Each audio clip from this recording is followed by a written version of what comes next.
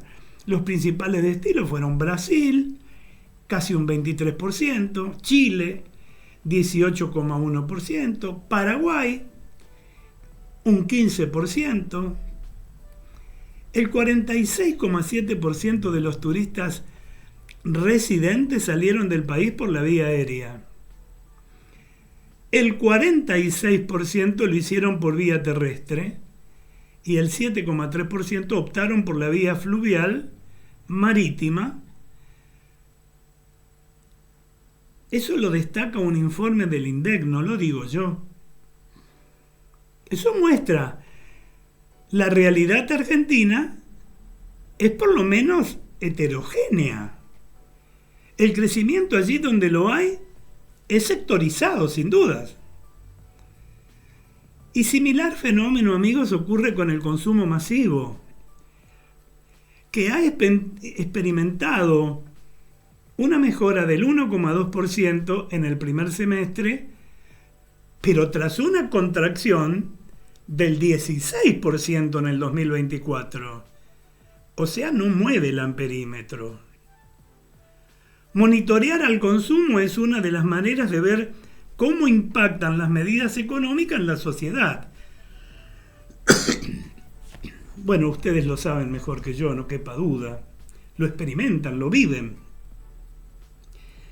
Sin embargo, los últimos estudios revelan una reconfiguración de la dinámica de compra, un cambio de estrategias propio de los tiempos de crisis. De esto hemos hablado también en algún programa anterior.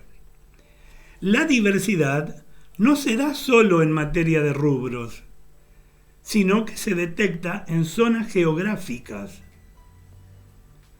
Por lo tanto, el denominado interior del país, como suelen decir, desde Buenos Aires, se ha convertido en el motor de crecimiento con una mejora del 85% contra el 48% registrado en el Gran Buenos Aires. El repunte viene, según datos, por el lado del consumo masivo, obviamente, ¿no? Pero es decir, en las categorías como alimentos no básicos, bebidas sin alcohol, limpieza para el hogar y ropa y cosmética, si bien estas familias de categorías se recuperan, es importante destacar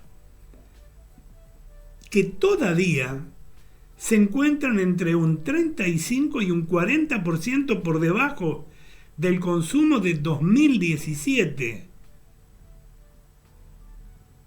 La realidad en las provincias, sin embargo, evidentemente es variopinta. El programa económico tiene sus bemoles, sí, claro, sobre todo por el lado de la producción y la generación de empleo. Eso cambia. De allí que en algunas familias el único camino para solventar sus cuentas sea el del endeudamiento. Y de eso también hablamos y mucho en los últimos tiempos. Es sin duda pan para hoy y hambre para mañana. Buena parte de la población tuvo que recurrir al uso de la tarjeta de crédito para financiar sus gastos básicos con singular suerte. Según los últimos datos, la morosidad de las familias con el plástico iguala al 2020. ¿Y qué pasaba en el 2020? Era la época de la pandemia. La semana estuvo salpicada de escándalos, de agresiones, de gritos y de polémicas. Mala imagen de la Argentina para el mundo. Y en medio de ese torbellino, los representantes del gobierno dejaron en claro, en distintos escenarios lo hicieron, ¿no?, que el rumbo elegido se mantendrá firme. El superávit fiscal y las políticas implementadas para alcanzarlo no se negocian. La economía toda parece haber ingresado en un proceso de hibernación del cual comenzará a salir suponen algunos, al otro día de las elecciones legislativas. Eso piensa el gobierno. Pero ahora nadie invierte ni ejecuta movimiento alguno, y eso no es bueno. Y lo advertimos hará un par de meses atrás, que el país, incluso lo dijimos el viernes pasado, el país sigue funcionando. Si hagan campaña, muchachos. Pero hay que hacer cosas que la sociedad necesita que se hagan y ya, que el país necesita que se haga y ahora. Miren, si las urnas llegaran a respaldar al gobierno, bien, entonces puede ocurrir que Javier Milei avance a paso redoblado por el terreno de las reformas estructurales que claramente quienes estamos abstraídos, digamos, de cualquier cuestión ideologizada, decimos que son necesarias. Pero no lo decimos de ahora, hace décadas que lo decimos. Hasta entonces, hasta que esto suceda, ¿qué hacemos? ¿Nos sentamos cruzados de brazos? Tenemos que aguardar. Los libertarios sueñan con un apoyo popular que pavimente el camino hacia los cambios profundos. En realidad, sería beneficioso para la República Argentina. Ellos añoran también el retorno al mercado de capitales y darle cierto viso de normalidad a una economía que está apaleada, que no crece y no genera empleo. El flagelo, vale aclararlo a esto también, ¿no? Lleva mucho más de una década, no le podemos echar toda la carga de este gobierno.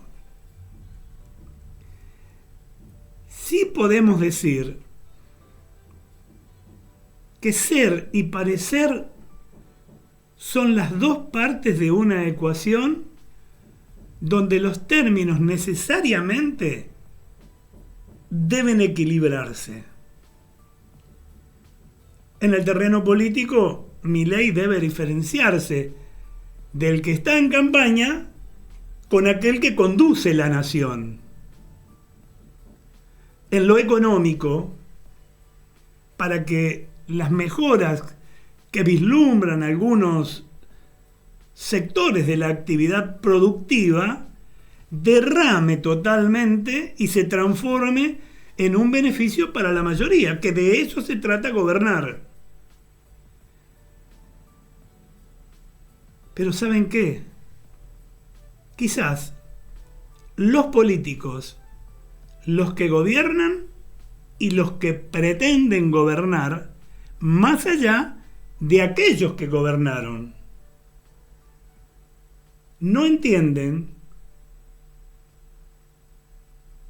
que lo que el pueblo espera es que todas las medidas, más allá del proceso electoral, preelectoral, postelectoral, comience a derramar sobre los ciudadanos.